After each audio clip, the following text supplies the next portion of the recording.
दर्शकगण, श्रोतागण, भाई और बहनों, मातृशक्ति को नमन। चैनल 24 प्लस न्यूज़ के खास विशेष मनमोहक, अच्छा इंसान बनाने वाला और सुसंस्कार देने वाला और हमारे जीवन में परिवर्तन लाने वाला और हमें एक अच्छे नागरिक के रूप में प्रस्तुत करने वाला मनमोहक कार्यक्रम पुनरुत्थान में आप सभी का हार्दिक स्वागत है, अभिनंदन है, सत्कार है। पुनरुत्थान एक ऐसा कार्यक्रम है जिसके अंदर व्यक्ति को अच्छे अच्छे टिप्स दिए जाते हैं, स्वास्थ्य के संबंधी, गुणों के संबंधी, व्यक्तित्व विकास के संबंधी, शिक्षा के संबंधी, धर्म दर्शन के संबंधी। हम प्रतिदिन नए नए विषयों के साथ में प्रवेश करते हैं। तो इसी क्रम में आज का हमारा बहुत बड़ा सुंदर विषय है कि वरिष्ठ नागरिक अनुभव का खजाना। दर्शकगण, श्रोतागण, भाई और बहनों, यहाँ पर दो शब्द है, एक वरिष्ठ नागरिक और दूसरा अनुभव का खजाना। हम एक एक को परिभाषित करेंगे और बात के अंदर निष्कर्ष पर आएंगे कि वरिष्ठ नागरिक किस प्रकार अनुभव का खजाना होता है। सबसे पहले वरिष्ठ नागरिक किसे कहा जाता है? हम वेदों से चलते हैं। वेदों के अंदर जो अवस्था प्राप्त व्यक्ति होता है, वृद्ध व्यक्ति होता है, बुजुर्ग व्यक्ति होता है, प्रौढ़ व्यक्ति होता है, उसको वरिष्ठ नागरिक कहा जाता है।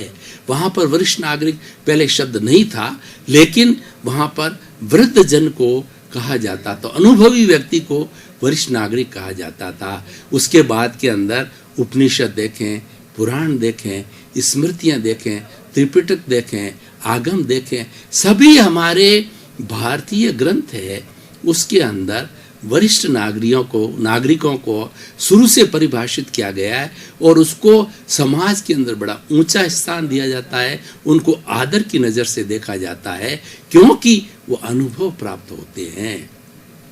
वरिष्ठ नागरिक के लिए कहा जाता है कि वरिष्ठ नागरिक एक तरह का अम्ब्रेला का काम करता है। जिस घर के अंदर वरिष्ठ नागरिक होता है वह घर जो है वो एक फुलवारी की तरह होता है, एक स्वर्ग की तरह होता है, क्योंकि उसके अनुभव से समस्त दूसरे जो है छोटी उम्र के लोग हैं, बच्चे हैं, युवा है, प्रौढ़ है, उसका लाभ लेते हैं। भारत सरकार ने वरिष्ठ नागरिक की अभी परिभाषा दी है 60+। जितनी भी गवर्नमेंट्स हैं, चाहे स्टेट गवर्नमेंट्स हैं, चाहे जो हमारी सेंट्रल गवर्नमेंट है, चाहे प्राइवेट कार्य करने वाले हैं, सभी जो है 60 वर्ष की उम्र के अंदर व्यक्ति को कार्यभार मुक्त कर लेते हैं। इसका एक बायोलॉजिकल जो है ना इफेक्ट भी है कि 60 इयर्स तक ये जो बॉडी है कार्यशील रहती है और 60 के बाद के अंदर बॉडी के अंदर वीकनेस आ जाती है, उसकी एफिशिएंसी डाउन हो जाती है, स्वास्थ्य भी अच्छा नहीं रहता है, तो उसको कार्य मुक्त कर दिया जाता है। तो 60+ को वरिष्ठ नागरिक कहा जाता है। और आज तो भारत सरकार ने वरिष्ठ नागरिक को इतना प्रसिद्ध कर दिया है कि हर तरीके की सुविधा दी है, रेलवे के अंदर, पोस्ट ऑफिस के अंदर, बैंक्स के अंदर और हमारी जो है फ्लाइट्स के अंदर, यानी जितनी भी पब्लिक फैसिलिटीज़ है उसमें वरिष्ठ नागरिकों को हर तरीके से रियायत दी है। बैंक के अंदर कोई पैसा जमा कराया जाता है तो वरिष्ठ नागरिक को ब्याज ज़्यादा मिलता है। वरिष्ठ नागरिकों के लिए सभी सरकारों ने अलग से किसी एक रेगुलर लाइन में खड़े रहने की बनिस्बत अलग से लाइन लगाने की हिदायत दे दी है, क्योंकि अगर लाइन लंबी हो तो वरिष्ठ नागरिक लंबे समय पर खड़ा नहीं रह सकता। और कुल मिलाकर बात यह उसको सम्मान दिया गया है। वृद्ध जनों को आगे लाने के लिए सारी योजनाएं बनाई है और ये नहीं है, भावी सारी योजना है जो वरिष्ठ नागरिकों को केंद्र में रख करके बनाई जाती है। मैं उदाहरण के तौर पर बताना चाहता हूँ कि आज जितने भी रेलवे हैं, स्टेशंस हैं, उन सभी स्टेशनों के ऊपर जो है वो जैसे ऊपर चढ़ने के लिए जो है वहाँ पर एलिवेटर्स लगाए जाते हैं, लिफ्ट लगाई जा रही है या टेपर स्थान किया जा रहा है, ताकि वरिष्ठ नागरिक जो है आराम से है तनाव मुक्त होकर के और वह ऊंचाई पर चढ़ सके। चाहे फ्लाइट की अवस्था हो, चाहे किसी की भी हो, चाहे हॉस्पिटल्स हो, सब में ये सुविधा जारी की जा रही है। ये वरिष्ठ नागरिकों को बहुत बड़ा सम्मान है। अब प्रश्न आता है कि वरिष्ठ नागरिक अनुभव का खजाना किसे है? अनुभव जो है वो अभ्यास करते करते आते हैं। Practice makes a man perfect. जो है करत करत अभ्यास के जड़मती होत सुजान, रसरी आवत जान के और सल पर पड़त निशान। यानी प्रैक्टिस करते करते व्यक्ति को अनुभव प्राप्त होता है। अगर रेगुलर एक रस्सी जो है पत्थर पर भी चलती है तो पत्थर में भी छेद कर देती है, क्योंकि वो रेगुलर कंसिस्टेंसी है, बार बार आती है, वो अभ्यास करती है, इस कारण होता है। उसी तरीके से अगर मनुष्य हर बार अच्छी लाइन का अभ्यास करता है तो अच्छा पारंगत हो जाता। आज मैं आपको एक राजनीतिक उदाहरण देना चाहता हूँ कि वर्तमान में हमारे जो भारत के माननीय प्रधानमंत्री नरेंद्र मोदी हैं, वो स्वयं एक वरिष्ठ नागरिक है। उनका विजन, उनका बोलने का तरीका, उनका जीने का ढंग, उनकी सोच और उनकी क्रियान्विति और उनका जो है कंट्रोल, अपनी कैबिनेट के ऊपर कंट्रोल, सरकारों पर कंट्रोल, और वो अपनी बात के इतने धनी हैं, वो धुन के इतने पक्के हैं कि वो जो कोई भी बात मन में सोच लेते हैं उसको करके रहते हैं। इसी कारण जो है, उनके अनुभव के कारण जो है, आज भारत एक व्यक्ति के अनुभव के कारण विश्व के 200 कंट्रीज के अंदर नरेंद्र भाई मोदी के अनुभव के कारण जो है, और उनके व्यवहार शैली के कारण में, और उन्होंने जो परिवर्तन लाए थे बड़े देश में, क्योंकि भारतवर्ष पूरे विश्व की जनसंख्या का 20% भाग है, यानी 1/5 पूरे विश्व के 210 कंट्रीज का जो है अकेला 1/5 भाग है, वो इंडिया है, और सबसे बड़ा डेमोक्रेटिक कंट्री है। उसके बाद में भी इंडिया अहिंसा प्रधान देश है, अहिंसा धर्म गुरु देश है, अहिंसा सोने की चिड़िया है। यहाँ हर देश के लोग, पुराना आप हजारों साल का इतिहास उठा करके देखिए कि दूसरे देश के लोग यहाँ बिजनेस करने के लिए आए, या शिक्षा ग्रहण करने के लिए आए, संस्कृति का अध्ययन करने के लिए आए, तो क्योंकि ये एक ऐसी धर्म देश है, यहाँ पर अच्छे संस्कार मिलते हैं, अच्छी बातें मिलती है, क्योंकि हम अहिंसावादी है। हम दूसरे पर कभी आक्रमण नहीं करते। हमारा प्रारंभ से हमारे ऋषि मुनियों ने हम लोगों में ऐसे ब्लड में संस्कार डाल दिया है कि हमको किसी पर चलाकर आक्रमण नहीं देना है। हमको ये शिक्षा बचपन से दी जाती है कि प्राप्त मन वचन काया से जगत के किसी भी प्राणी का किंचित मात्र भी दुख ना हो, दुख ना हो, दुख ना हो। ये भारत की संस्कृति है। हम तो, हमारे विचारों के अंदर ऐसा चिंतन है कि हम किसी को दुख ना दें। तो ये बातें कहाँ से आती है? ये बातें अनुभव से आती है, ये बातें वरिष्ठ नागरिकों से आती है। वरिष्ठ नागरिक अपने जीवन के अंदर अच्छा बुरा समय देखते हैं, और उन सारे चीज़ों का संग्रह उनकी बुद्धि के अंदर हो जाता है, और उस संग्रह का फायदा जो है बच्चों को मिलता है, युवाओं को मिलता है। एक अगर वरिष्ठ नागरिक है, वो इतना अनुभव होता है उसके पास में कि वो वरिष्ठ नागरिक देखता है कोई भी कार्यकलाप चल रहा है, युवक का या बच्चे का चल रहा है, उसके चाल चलन से जो है वह ये भविष्यवाणी कर देता है कि ये बच्चा आगे जा कर के अच्छा बनेगा या बुरा बनेगा, या इस युवा को जो है कठिनाई आ सकती है या इस युवा को लाभ मिल सकता है, क्योंकि उसका अनुभव बोलता है। अनुभव बड़ी चीज होते हैं। हमारी भारतीय संस्कृति जो है वो पुरुषार्थ प्रधान संस्कृति है। पुरुषार्थ चतुष्टय की यहाँ बात की जाती है, काम, अर्थ, धर्म और मोक्ष। हमारा साध्य मोक्ष का है, मुक्ति का है। तो ये जो है कैसे प्राप्त किया जाता है? ये अनुभव से प्राप्त किया जाता है। केवल ज्ञान होता है जिसको कि परफेक्ट ट्रुथ होता है, उस वो अनुभव से प्राप्त हो जाता है। इसीलिए अनुभव जन्य जो बात कही जाती है वो बात बहुत महत्वपूर्ण होती है। ये अनुभव खाली पुस्तकों के अध्ययन से नहीं आता है, ये खाली टीवी से नहीं आता है या कोई दूसरे माध्यम से नहीं आता है। ये अनुभव जो है हमें बार बार कार्य करके अच्छे बुरे का विवेक करने से अनुभव आता है, और वो धीरे धीरे हमारी प्रज्ञा के अंदर, हमारी बुद्धि में जाकर के संग्रहित हो जाता है। और वो धीरे धीरे जब वरिष्ठ नागरिक बनता है तो वो खजाना आता है। खजाना किसे कहा जाता है? स्टोर को, वेयर हाउस को कहा जाता है, जहाँ पर बहुत सी चीज़ें एकत्रित हो जाती है, वो खजाना होता है। इस तरीके से एक अनुभव लिया, दूसरा लिया, तीसरा लिया, और जीवन भर 60 वर्ष तक जो है अनुभव लेते लेते जो है वह उस खजाने के अंदर एकत्रित किया जाता है तो वो तुरंत ही जो है वह उसका लाभ दूसरे को मिल जाता है। इसलिए भाई और बहनों, दर्शकगण, श्रोतागण, आज का विषय ऐसा है कि हमें बुजुर्गों के पास में बैठना चाहिए, हमें वरिष्ठ नागरिकों की संगत करनी चाहिए। पहले एक युग था कि बुजुर्ग लोग जो के पास में जाकर के छोटे प्रणाम किया करते थे और पास में बैठ करके शिक्षा लेते थे। उनको चला के कहा जाता था कि आप हमें कुछ अच्छा पाथेय दें, अच्छे गुण दें, अच्छी शिक्षा दें, ताकि कि हम भी जो है आगे जाकर के समाज का कल्याण कर सकें, अच्छे नागरिक बन सकें। अब देखिए कि वरिष्ठ नागरिक अनुभव का खजाना है, लेकिन वो वरिष्ठ नागरिक का जो है समाज के प्रति क्या उत्तरदायित्व है, या समाज का वरिष्ठ नागरिक के प्रति क्या उत्तरदायित्व है, इसको समझना बहुत ज़रूरी है, क्योंकि ये इस विषय की प्रासंगिकता को बताएगा, इस विषय की रिलीवेंस को बताएगा कि ये विषय जो है आज के युग के अंदर किस तरीके से सारगर्भित है और उपयोगी है। क्योंकि जब तक हम निष्कर्ष नहीं निकालते हैं, उसकी रिलेवेंस को नहीं देखते हैं, उसकी उपयोगिता को नहीं देखते हैं, तो कोई भी वस्तु, कोई भी विषय या कोई भी विचार है वह सार्थक नहीं होता है। तो आज का जो विषय है कि वरिष्ठ नागरिक अनुभव का खजाना, इसको हम जब तक निष्कर्ष की तराजू पर नहीं तोलेंगे, इसकी उपयोगिता की तराजू पर नहीं तोलेंगे, तब तक हमें क्या लाभ होने वाला है, समाज को क्या लाभ होगा। हमें तो ऐसा कार्य करना चाहिए जिससे व्यक्ति को लाभ हो, समाज को लाभ हो और सुसंस्कारों का बीजारोपण हो।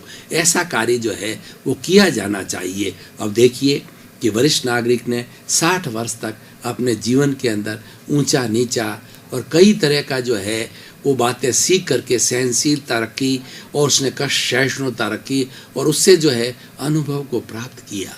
दर्शकगण, श्रोतागण, भाई और बहनों, हम काफ़ी गहन चिंतन में चले गए थे।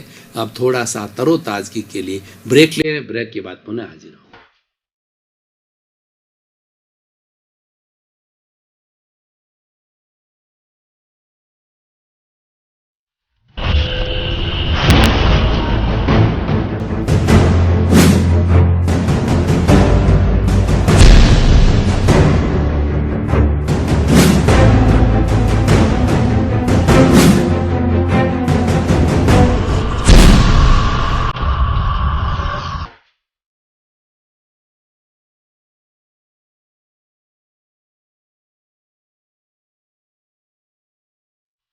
दर्शकगण, श्रोतागण, भाई और बहनों, कुछ समय का ब्रेक लेकर के और हमने तरोताजगी महसूस कर रहे हैं और पुनः हमारा जो निर्धारित सत्संग का विषय है उसके ऊपर वार्ता प्रारंभ कर रहे हैं। तो समाज का दायित्व तो ये होता है कि वरिष्ठ नागरिकों को सम्मान दे।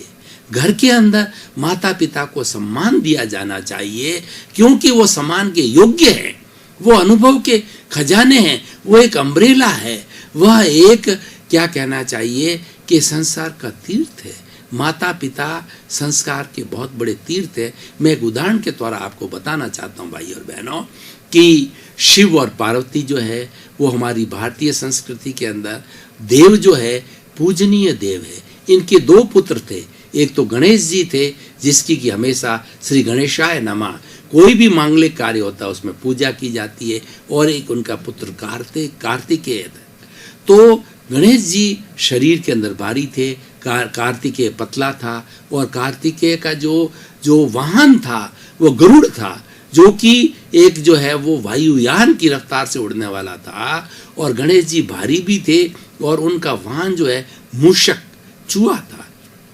अब जो है शिवजी ने परीक्षा ली कि मेरे दोनों पुत्रों में से कौन सा पुत्र जो है वह बहुत ज्यादा प्रतिभाशाली है। योगी तो दोनों थे, लेकिन दोनों की तुलनात्मक दृष्टि से प्रतिभाशाली कौन है, तो उन्होंने दोनों को आदेश दिया कि जो इस जगत की परिक्रमा करके जो पहले हमारे चरणों में आएगा, माता पिता के शिव और पार्वती के चरणों में आएगा, वो प्रतिभावान घोषित किया जाएगा, वह नंबर 1 घोषित किया जाएगा। एक प्रतियोगिता रखी, तो जो है वो कार्तिकेय अपने गरुड़ के साथ में जो है वो एरोप्लेन की तरह उड़ गए, क्योंकि जल्दी आना था। अब जो मूषक जिनका वाहन था और स्वयं भारी थे, तो उन्होंने एक अपना दिमाग लगाया।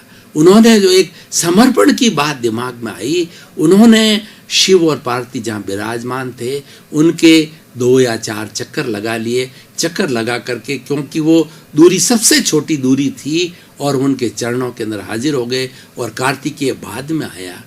तो ये इसके पीछे आशय क्या है? उन्होंने सिद्ध कर दिया कि जो माता पिता है वो संसार के सबसे बड़े तीर्थ है। अगर हम इनकी रोज परिक्रमा करें, यानी हम उनकी सेवा करें, तो सारे तीर्थ ऑटोमेटिक हो जाते हैं। तो इसी कारण से शिवजी ने जो है यह वरदान दिया गणेश जी को, जब कोई भी सृष्टि के अंदर मांगलिक कार्य होगा तो सबसे पहले तुम्हारी पूजा की जाएगी। ओम गणेशाय नमः लिखा जाएगा। गणेश जी की पूजा सबसे पहले होती है। इसलिए भाई और बहनों, कितना बड़ा वरदान मिला। ये वरदान क्यों मिला? क्योंकि वरिष्ठ नागरिक शिव और पार्वती वरिष्ठ नागरिक थे, और वो अनुभव के खजाने थे, और उनकी बात को जो है वो ग्रहण किया।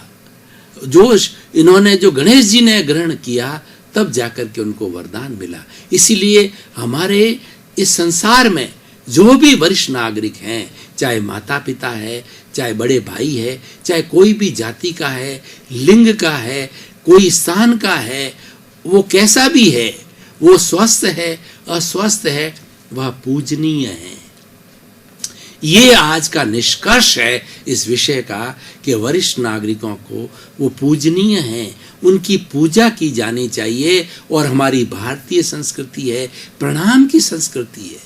वरिष्ठ नागरिक को सबसे प्रणाम करके हमें उनसे शिक्षा लेनी चाहिए। प्रणाम के अंदर कितनी बड़ी ताकत, मैं उदाहरण के साथ में आपको बताना चाहता हूँ। एक रामायण का जो प्रसंग बताना चाह रहा हूँ कि रावण के अंतिम समय था। भगवान राम ने रावण को मुक्त करने के लिए बाणों से उसको बींध लिया था, लेकिन अभी तक उसके अंदर जो है जान बाकी थी। अब उसके छोटे भाई लक्ष्मण को शिक्षा देने के लिए भगवान राम ने कहा कि तुम रावण का अंतिम समय है, तुम जाकर के, और वह इस विश्व का सबसे बड़ा प्रकांड पंडित है, वो वेदों का जानकार है, उनके पास में कई तरह की कलाएं, जो 16 कला कही जाती है, उन सब में पारंगत है, और विश्व का सबसे बड़ा विद्वान है वो रावण है। तुम उनके पास जाकर के सारी शिक्षाएं अंतिम समय ग्रहण कर लो। एक बार तो लक्ष्मण जी बड़े शक पकाए कि मेरे भैया, मुझे, वो हमारा शत्रु है, वो माँ सीता का हरण करके ले गया, और उसके लिए ये कह रहे हैं उससे शिक्षा लो।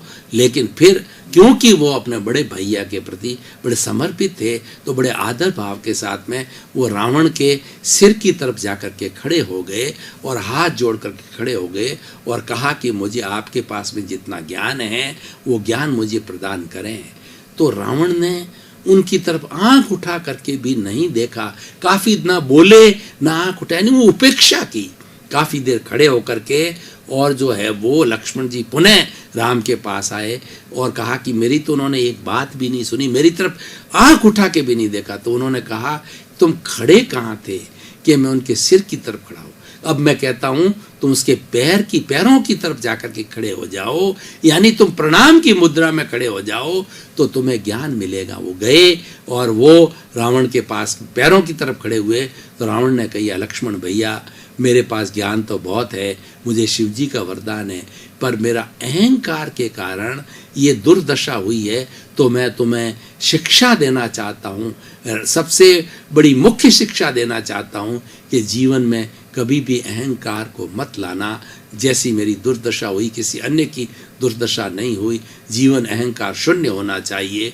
इस तरीके से वो शिक्षा ग्रहण के पीछे, इस बात के पीछे शिक्षा क्या है कि हमें जो है वरिष्ठ नागरिक हैं वो पूजनीय हैं, उनको प्रणाम की संस्कृति हमारी, प्रणाम का हम अगर विश्लेषण करें वैज्ञानिक दृष्टि से, तो प्रणाम करने से उसके पास जो ऊर्जा है, उसके अंदर इतने भाव अच्छे आते हैं कि वो अच्छी ऊर्जा, अच्छी शिक्षा जो है हमारे में ट्रांसफर होती है।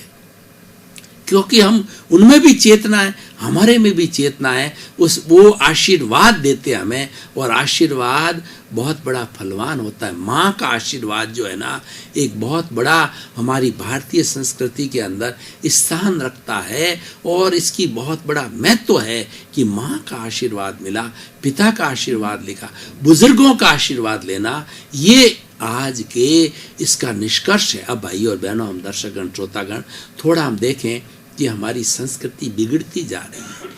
पाश्चात्य संस्कृति हमारे पे हावी हो रही है।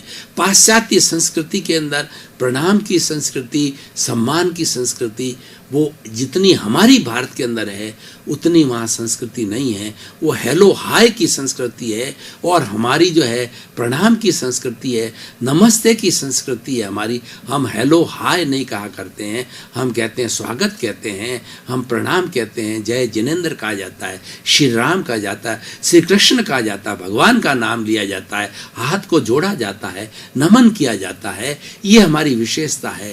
तो इसीलिए आज सारी तकलीफें क्यों हो रही है कि आज का बच्चा, आज का युवा, आज का प्रौढ़ जो है वो अपने आप को बहुत बड़ा अहंकारी मानता है, इगोस्टिक हो गया है।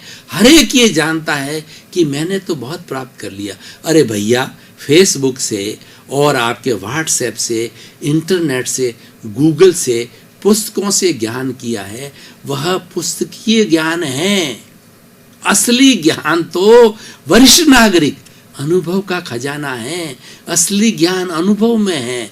अगर अनुभव जन्य एक महात्मा, हम सत्संग में क्यों जाते हैं, किसी महात्मा के मुंह से अगर एक भी शब्द जो है हमारे चित्त को छू जाए, हमारी आत्मा को छू जाए, तो हमारा कल्याण हो जाता है, और होता भी है। दर्शकगण, श्रोतागण, भाई और बहनों, आपका बहुत बहुत साधुवाद, आपको धन्यवाद। आप प्रतिदिन पुनरुत्थान कार्यक्रम को देख रहे हो, इसलिए पुनरुत्थान कार्यक्रम प्रगति की ओर जा रहा है, और ये टॉक ऑफ द टाउन बन रहा है। लोगों में परिवर्तन आ रहा है, और सोसाइटी के अंदर एक चेंज आ रहा है। और हमारे इस कार्यक्रम का उद्देश्य यही है कि समाज के अंदर नव चेतना को लाना, जगत का कल्याण करना, सभी जीवों को सर्वे भवन्तु सुखिनः सर्वे भवन्तु निरामया, सभी जीव सुखी रहे, आनंदमय रहे। इसी क्रम के अंदर आपका जीवन आनंदमय हो, सुखमय हो और धर्ममय हो, और खूब आप जगत का कल्याण करें, समाज की सेवा करें। आपके प्रति मंगल भावना शुभ।